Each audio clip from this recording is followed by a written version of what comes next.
Confucianism 101. So Confucius is really our first founder, whom we know was a real guy. And we know a little bit about him, and it's so there's none of this, oh, and, then Krishna, appeared sort of thing. So we have a bit of a biography. Now, religions, one very classical way to divide religions is into this worldly and otherworldly.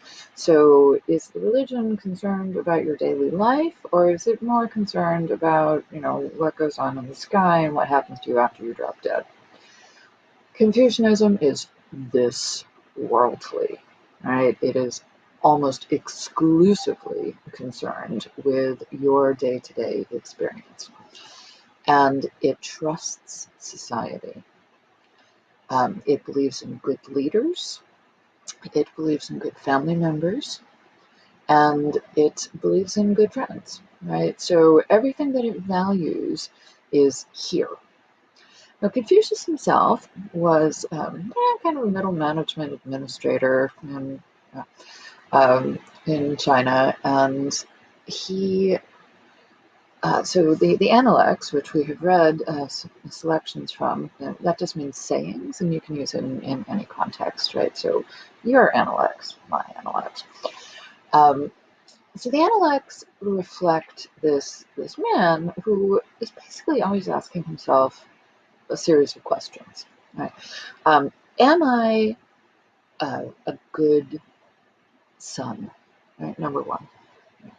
Am I a good brother? Am I a good friend?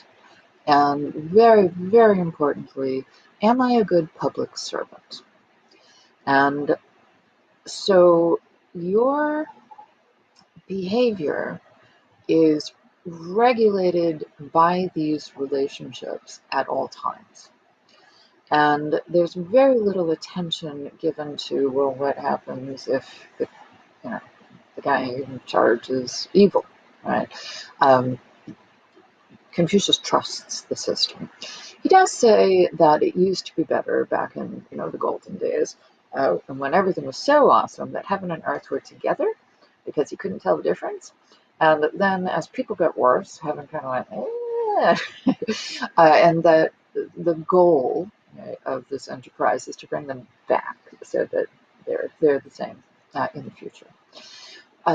But as you can see, there are some from the writings, there's some really stringent requirements on what it means to be a good child, right? What it means to be a good friend. And they're pretty hardcore. So I am assuming that some of you are like, I don't know about, whether this is a great idea to this extent.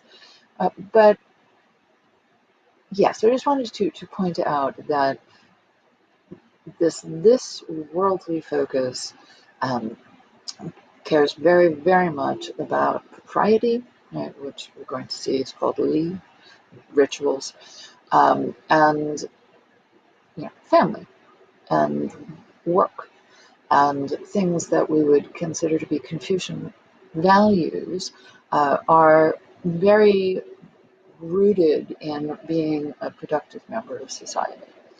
And as I mentioned,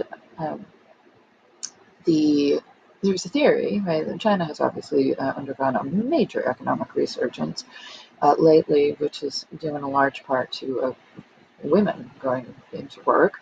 But the re-emergence of Confucianism after communism in China, after Mao at least, a lot of people attribute this economic resurgence to Confucian values, right? That you're in the world, work is good, being a citizen is good, being a family member is good, and that these are all formative in a way that make you a very productive member of society.